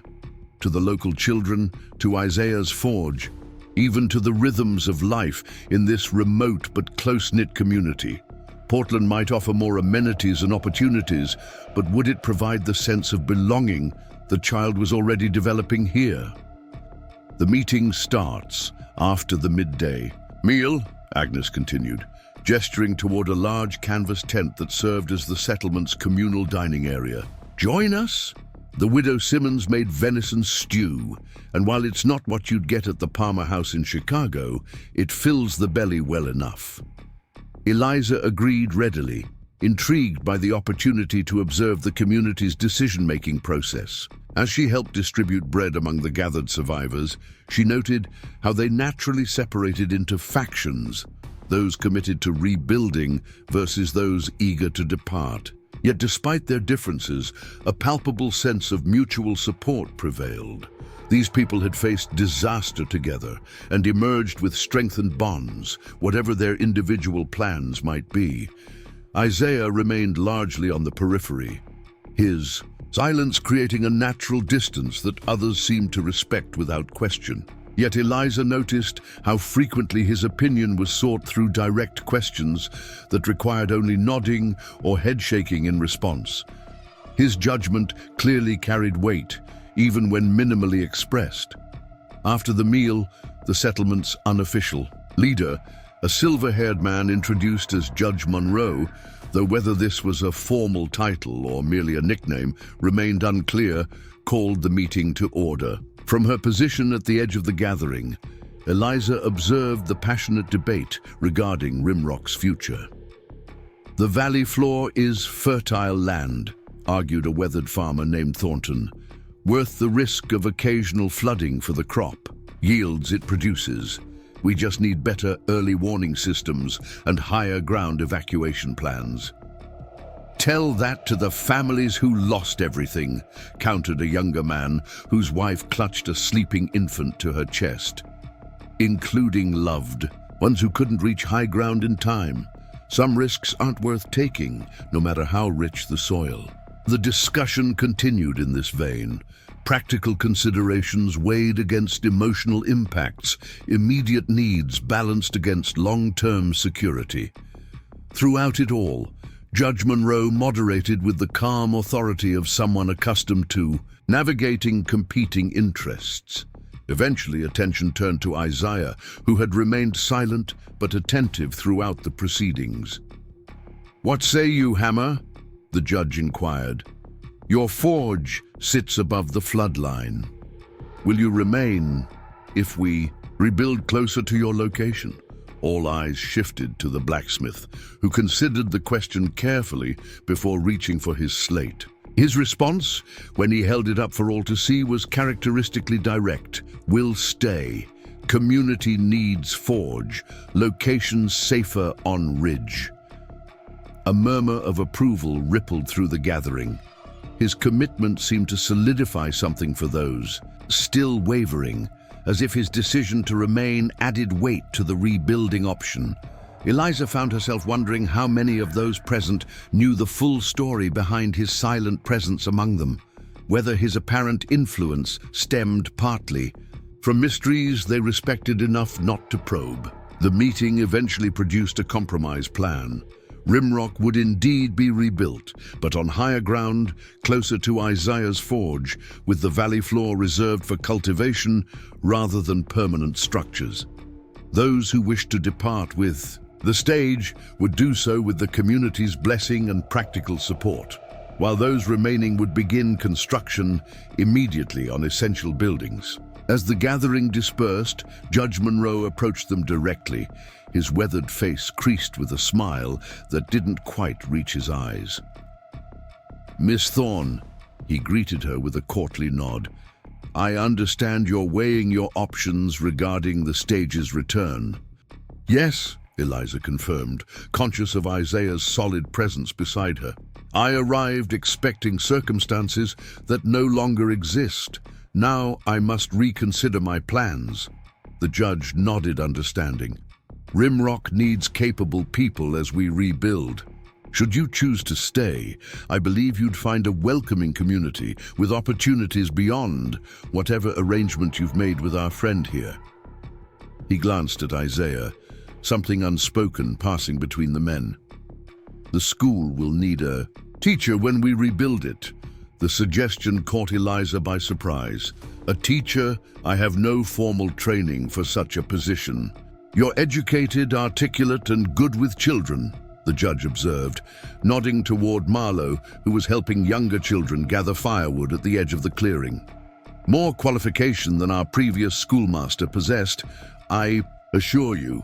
Something to consider, perhaps, as you make your decision." With that, he excused himself to address other matters, leaving Eliza with yet another unexpected option to contemplate. She turned to Isaiah, whose expression remained carefully neutral. "Did you know he would offer me a teaching position?" she asked quietly. Isaiah shook his head, writing briefly, "Logical choice. Community respects you already." The observation warmed her unexpectedly. She had assumed her status as a newcomer and a stranded mail-order bride, no less, would position her as an object of pity rather than respect. That these people might see valuable contributions she could make to their community added yet another dimension to her looming decision. They remained at the settlement until late afternoon, with Isaiah assisting in marking foundation lines for new structures, while Eliza helped Agnes inventory salvaged supplies. The practical work provided welcome distraction from the weighty decision that hung over her like the storm clouds gathering again on the western horizon. As they finally prepared to depart, Agnes pressed a small package into Eliza's hands. "Just some fabric and notions I salvaged," she explained. "Thought you might make use of them, whether you stay or go. Girl needs a new dress or two after what she's been through." The thoughtful gesture brought unexpected tears to Eliza's eyes. "Thank you," she managed, touched by the generosity of a woman who had lost her own livelihood to the flood, yet still thought to share what little she had. "Recovered." Agnes patted her arm with rough affection. "We look after our own here," she said simply. "Something to remember when you're making your choice." The journey back to Isaiah's forge proceeded mostly in silence, each of them apparently lost in their own thoughts. Even Marlowe seemed subdued, perhaps sensing the weight of the decision that loomed over their small party. Only as they crested the final rise before Isaiah's property did the child speak, her voice small but clear in the gathering dusk. "I don't want to leave on the stage," she announced with childish directness. "I like it here. Mr. Isaiah teaches me things, and the children said I can help when they build the new school." Eliza glanced at the girl, surprised by the firmness of her declaration. "You've become quite attached to this place in a short time." Marlowe nodded emphatically. "It feels right here, like we belong." She looked up at Isaiah, who kept his gaze fixed on the trail ahead, though Eliza noticed his hands tighten slightly on the reins. "Don't you think so, Mr. Isaiah?" He hesitated, then nodded once, the simple gesture carrying more weight than elaborate speeches might have done from another man. That evening, after Marlowe had been tucked into bed, Eliza found herself unable to settle. The decision she faced by morning seemed to drive her body into restless motion, straightening items that needed no adjustment, wiping surfaces already clean. Eventually, she stepped outside onto the small porch, seeking clarity in the star-filled sky that had emerged after the day's intermittent clouds. She wasn't entirely surprised to find Isaiah already there, seated on a rough-hewn bench, his attention fixed on the distant mountains silhouetted against the night sky. He glanced up at her approach, shifting slightly to make room beside him, an invitation she accepted after only brief hesitation. They sat in companionable silence for several minutes, the night air cool but not uncomfortable, fragrant with pine and the lingering scent of rain-soaked earth. Finally, Eliza spoke. her voice barely above a whisper, as if concerned about disturbing the peace of the moment. "I've been thinking about your offer," she began, "and about Judge Monroe's suggestion regarding the school." Isaiah nodded, indicating he was listening without pressuring her to continue. "Both are generous opportunities," she acknowledged. "Far more than I expected to find after discovering Rimrock's destruction." She paused, organizing her thoughts. "But I'm concerned about making a decision based on gratitude or convenience rather than deeper considerations." He reached for his slate, which rested on the bench beside him, writing carefully in the dim light from the window behind them. "What deeper considerations matter to you?" The directness of the question required equal honesty in response. Eliza drew a steadying breath before answering. "Security, of course, stability for Marlowe, but also purpose, meaning."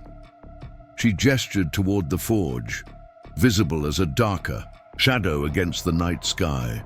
"You have that in your work. I saw today how essential you are to this community's survival and rebuilding. I want that kind of significance, not just employment." Isaiah considered this, his expression thoughtful. As he wrote again, "Teaching provides purpose. Managing forge, less obviously so." "Both could be meaningful," she acknowledged, "but there's another consideration as well, one I'm finding difficult to articulate." He waited patiently, his steady presence somehow making it easier to organize her scattered thoughts. "In Coalwick, after my father died, men offered me positions, opportunities, even marriage," she continued carefully. "But all came with expectations beyond the stated arrangements. I learned to be wary of generosity with hidden conditions attached." Understanding dawned in his expression, followed by something that might have been dismay. He wrote quickly, "No hidden expectations. Offer stands alone, your choice entirely." "I believe you," Eliza assured him, touched by his evident concern. "But I also need to understand my own motivations clearly, whether I'm making choices from fear or from hope." She met his gaze directly. "I'm not the same person who boarded that stagecoach in Coalwick, expecting to marry a stranger for security. I want more than mere survival now." Isaiah's expression softened as he wrote, "What do you want?" Such a simple question, yet it cut to the heart of her dilemma. What did she truly want for herself and Marlowe? Security, yes. Purpose, certainly. But beyond those practical considerations lay deeper yearnings she had scarcely allowed herself to acknowledge. Connection, she admitted finally. Belonging, a place where both Marlowe and I can put down roots and grow. She glanced toward the dark outline of the valley below. Today at the settlement, I saw a community that faces adversity together, that values contribution over convention. It made me wonder if perhaps the flood didn't destroy my future so much as redirect it to something truer. Isaiah absorbed, her words in silence, his gaze thoughtful. After a long moment he wrote again, "Your future is yours to choose. Regardless of decision, you have place here if wanted." The simplicity of his assertion touched something deep within her. There was no pressure in his statement, no attempt to influence her choice, only the quiet assurance that she was valued for herself, not for what she might provide or represent. "Thank you," she said softly. "That means more than you might realize." They sat together a while longer, the silence between them comfortable rather than strained. Eventually, a cool breeze from the mountains prompted Eliza to rise, aware that morning would arrive all too soon, bringing with it the necessity of firm decisions. As she turned toward the door, Isaiah's hand lightly touched her arm, stopping her. He had written one more message on his slate: "Whatever you decide, no regrets. Life has many paths. All can lead to light eventually." The wisdom in this perspective struck her forcefully. Perhaps there was no single right choice that would determine her future happiness or security. Perhaps what mattered more was the spirit in which she approached whatever path she selected. "Good night, Isaiah," she said softly. "Thank you for everything." He nodded once, his expression conveying what words might have failed to capture, an acknowledgement of the connection that had formed between them, regardless of what tomorrow might bring. Sleep came more easily than Eliza had expected, her mind calmer after giving voice to the concerns that had troubled her. Yet her dreams were vivid, images of Marlowe in a schoolroom filled with children, of herself standing beside Isaiah at his forge, of a home built on the ridge near the rebuilt, Rimrock of journeys taken and returned from. In these dream fragments, the future seemed not fixed but fluid, full of possibilities rather than limitations. She woke with the first light of dawn, her decision crystallized with unexpected clarity. Rising quietly to avoid waking Marlowe, she slipped into the kitchen to begin breakfast preparations. To her surprise, the stove was already warm, coffee brewing in the blue enamel pot. Isaiah sat at the table, his expression betraying a night of limited rest. He looked up at her entrance, a question in his eyes that he didn't presume to voice. "Good morning," she greeted him, suddenly shy in the face of the decision she had reached. "I hope you slept well." He shrugged slightly, dismissing the concern as he reached for his slate. "Stage arrives midday. Need to leave by mid-morning." If going, the practical reminder of her deadline steadied her. "I've made my decision," she said quietly. His posture stiffened almost imperceptibly, his expression carefully neutral as he awaited her pronouncement. "If your offer still stands, I would like to accept the position managing your forge operations," she stated clearly, "and I would like to explore Judge Monroe's suggestion about teaching once the school is rebuilt." Relief visibly swept across Isaiah's features, quickly contained but unmistakable in its intensity. He wrote with deliberate care, "Offer stands, glad you'll stay." The simplicity of his response concealed the emotional current Eliza sensed beneath it. This taciturn man, so careful with his expressions and so sparing with his written words, had revealed more in that momentary flash of relief than in all their previous interactions combined. "Marlowe will be pleased," Eliza continued, moving to the stove to tend the coffee. "She's formed attachments here already that I'm reluctant to sever." Isaiah nodded, understanding, then wrote, "Arrangements? Separate quarters needed?" The practical consideration touched her with its thoughtfulness. "Eventually, perhaps," she acknowledged, "though your current accommodations have served us well enough for the immediate future. We shouldn't disrupt the rebuilding efforts with personal construction until more essential structures are completed." He accepted this assessment with a nod, then surprised her by writing, "Will draw up formal agreement. Wages, responsibilities, conditions, everything clear." The thoroughness of his approach reassured her. Isaiah understood that her trust remained cautious, that formal boundaries would provide security as they navigated this arrangement. His willingness to codify their professional relationship demonstrated a respect for her independence that contrasted sharply with the vague promises she had received from Wilfred Pennington. "I appreciate that," she said sincerely. "Clarity benefits us both." Something in his expression softened at her business-like approach. He wrote again, his message more personal than practical. "Your decision brings lightness. Long winter, of solitude ending perhaps." The metaphor struck her with unexpected force. She had been so focused on her own journey, her own decisions, that she had given less thought to what her presence might mean for this solitary man who had chosen silence over speech, isolation over community. That her decision might represent something beyond practical arrangements for him as well humbled her. "Seasons change," she offered quietly, "for all of us." Their eyes met across the table, something unspoken yet powerful passing between them. An acknowledgement of possibilities neither was quite ready to name, but both recognized existed.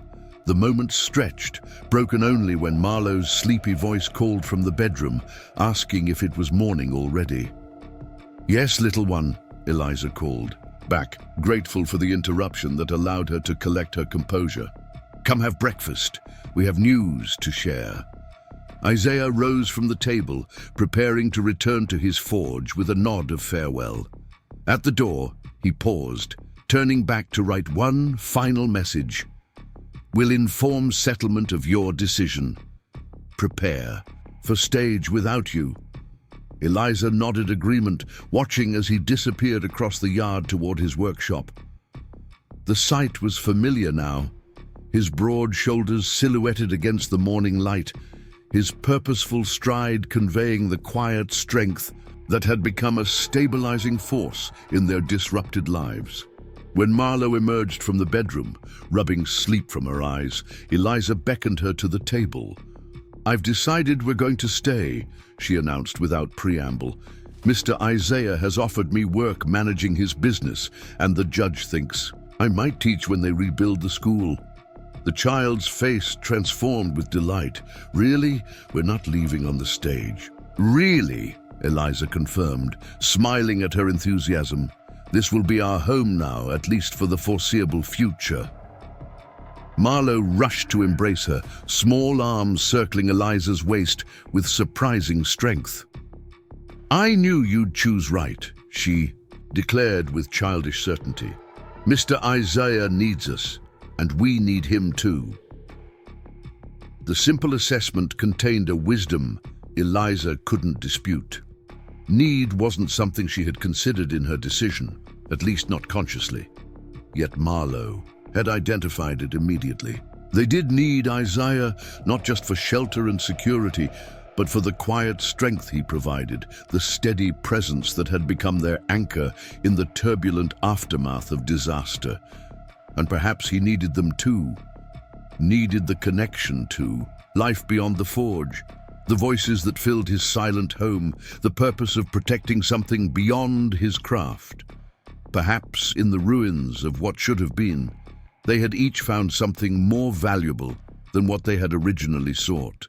Later that morning, as promised, they rode to the settlement together to inform Agnes and the others of her decision.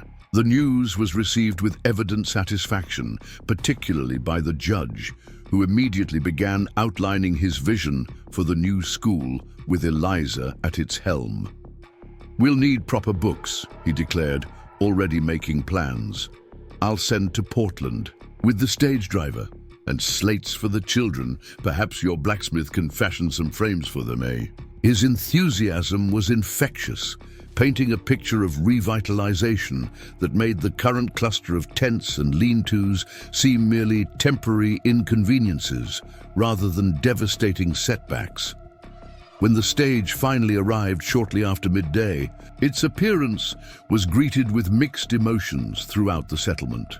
For some, it represented escape from difficult circumstances, a chance to begin again elsewhere with whatever they had managed to salvage. For others, it brought much-needed supplies and communication with the outside world, reinforcing their determination to rebuild.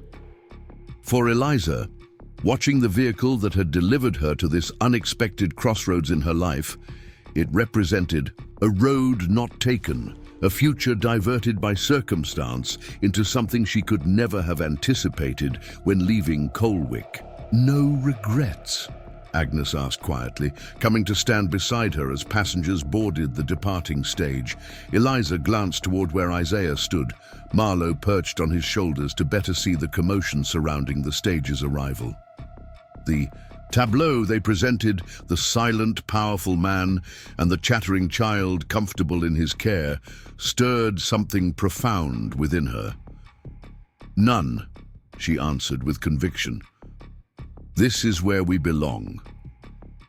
Agnes followed her gaze, a knowing smile touching her weathered features.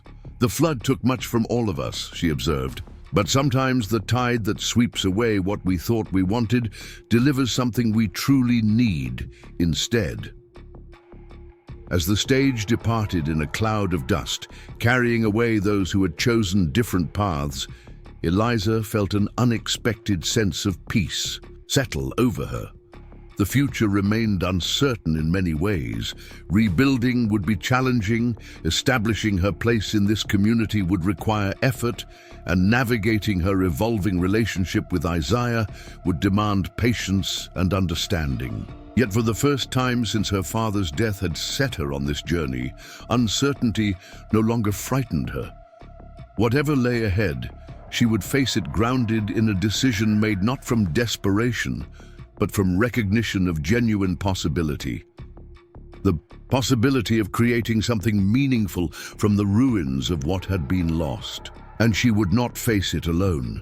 Summer unfurled across Rimrock Ridge with vibrant determination, transforming the once devastated landscape into a canvas of renewal. 3 months had passed since Eliza's decision to remain, and the evidence of that choice surrounded her as she stood at the doorway of the newly constructed schoolhouse, watching the community gather for its official opening. The building stood proud against the backdrop of pine-covered hills, its sturdy frame crafted from lumber hauled from Harrington's mill, its foundation stones carefully selected by Isaiah himself. Children darted around the dusty yard, their laughter a testament to resilience that still caught in Eliza's throat when she allowed herself to remember the desolation that had greeted her arrival. "Schoolmistress Thorne," Judge Monroe called, approaching with a leather-bound volume cradled in his arms, "a modest addition to your academic library." He presented the book, a well-preserved copy of Dickens' David Copperfield, with ceremonial gravity. Every proper education requires great literature, wouldn't you agree? Eliza accepted the gift with genuine appreciation. "Most generous, Judge. The children will benefit immensely." Her collection had grown steadily as word spread of Rimrock's revival, with donations arriving on each stage from settlements throughout the territory. Her gaze drifted to where Isaiah stood slightly apart from the gathering, as was his custom.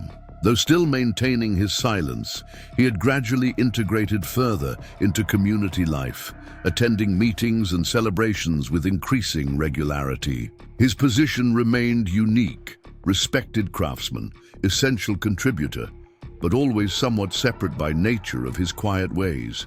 Yet there was a softening to him now that Eliza recognized as profound change.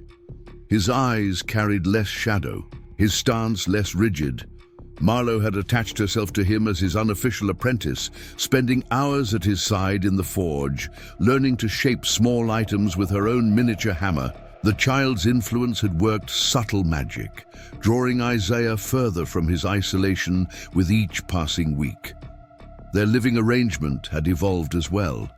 True to his word, Isaiah had constructed a modest cabin adjacent to his own home, connected by a covered walkway that offered privacy while maintaining proximity. The solution balanced propriety with practicality, allowing Eliza and Marlowe their independence while preserving the cohesion they had developed during those first pivotal weeks. Agnes appeared at Eliza's elbow, resplendent in her Sunday dress, despite the workday occasion. "Quite a sight, isn't it?"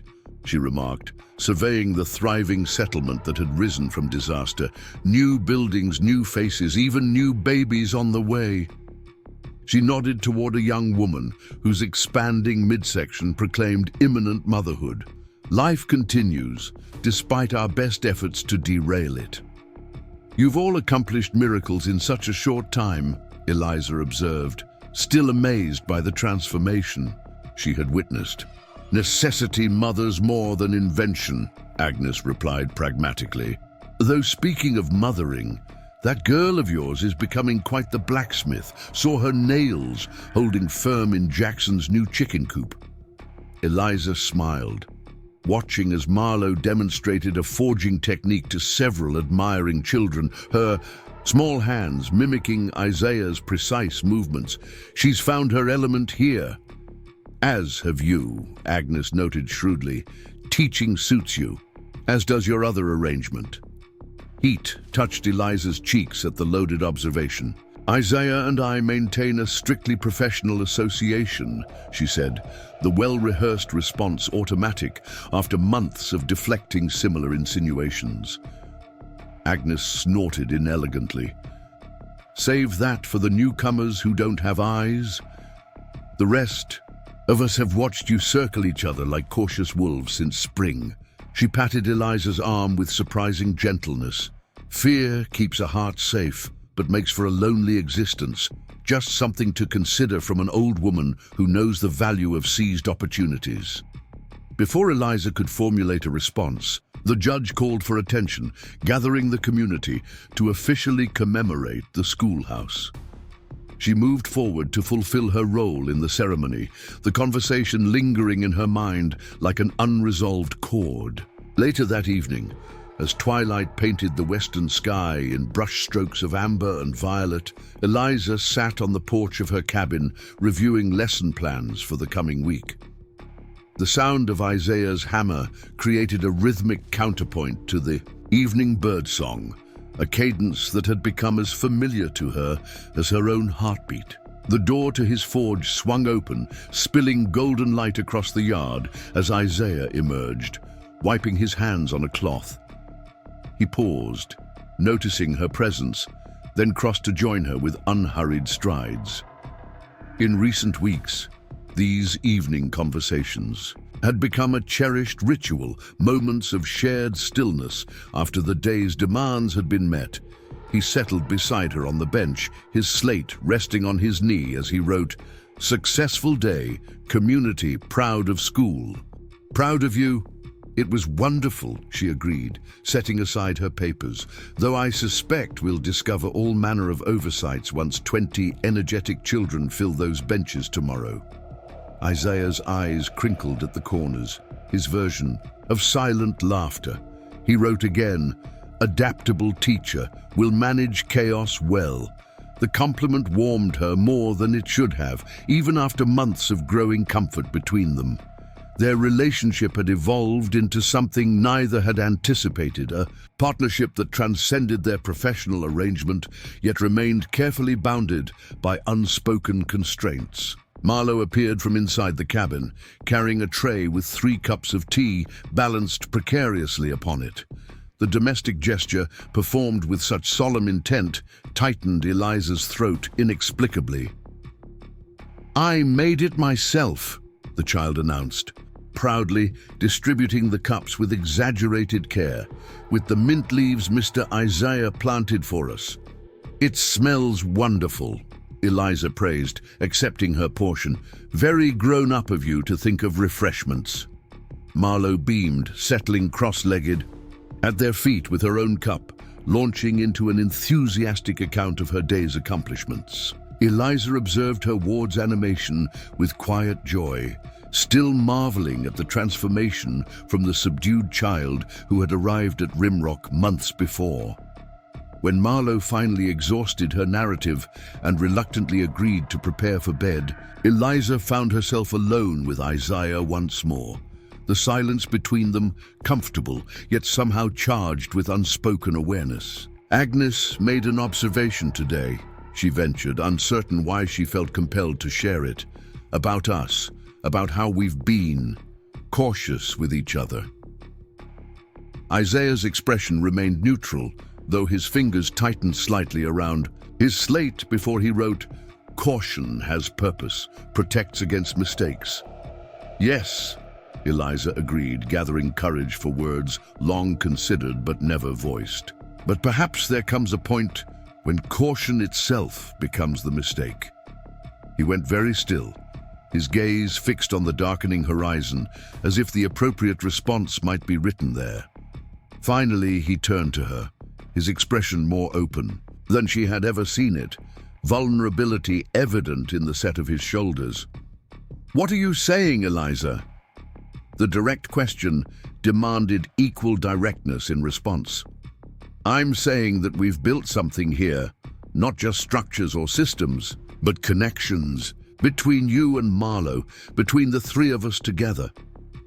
She drew a steadying breath, and I find myself wondering if there might be more. If we might acknowledge what seems to be growing between us, despite our careful boundaries. Isaiah's hand moved to the slate, then hesitated, seemingly inadequate for whatever he wished to express. After a moment, he set it aside entirely, a gesture so unexpected that Eliza felt its significance like a physical touch. Instead, he reached slowly for her hand, giving her every opportunity to withdraw. When she remained still, he unfolded, her fingers within his own, the calluses of his craftsman's palm, rough against her skin. The simple contact conveyed more than words might have managed. Acceptance, longing, possibility. They remained thus for several heartbeats, connected by this tentative bridge between their separate worlds. Then Isaiah released her hand to retrieve. His slate, writing with deliberate care, "My silence, my choice, makes normal courtship impossible, unfair to you perhaps." "I've never been particularly concerned with normal," Eliza replied softly. "I came west to marry a man I knew only, through letters, arrived to find devastation instead of security, found home where I least expected it." She met his gaze directly. "Words are only one way to communicate, Isaiah. You've spoken volumes through action since the day we arrived." Something shifted in his expression. Hope mingled with lingering reservation. He wrote again, "You deserve whole truth first, about my past, about my silence." Eliza nodded, sensing the magnitude of what he offered. Trust perhaps more intimate than physical closeness. "I'm ready to listen, however you choose to tell it." Isaiah considered this, then gestured toward the forge, still glowing with banked fire. She understood immediately. Some stories required specific settings, particular surroundings to properly frame their telling. Together they walked to the workshop, where their connection had begun, the place that had sheltered her when all seemed lost. Inside, the familiar sense of hot metal and coal created an atmosphere almost sacred in its significance to them both. Isaiah moved to a cabinet in the corner, the same one that had contained his ornamental ironwork samples. This time, he reached behind those pieces, extracting a small metal box secured with a simple latch. He placed it on the workbench between them, then wrote on his slate, "My voice, my past, your right to know before decisions made." He opened the box with reverent care, revealing a collection of items preserved with obvious significance. A silver pocket watch, a daguerreotype of a young woman with serious eyes, a child's tiny shoe, several folded letters, and most surprisingly, a military medal nestled in faded velvet.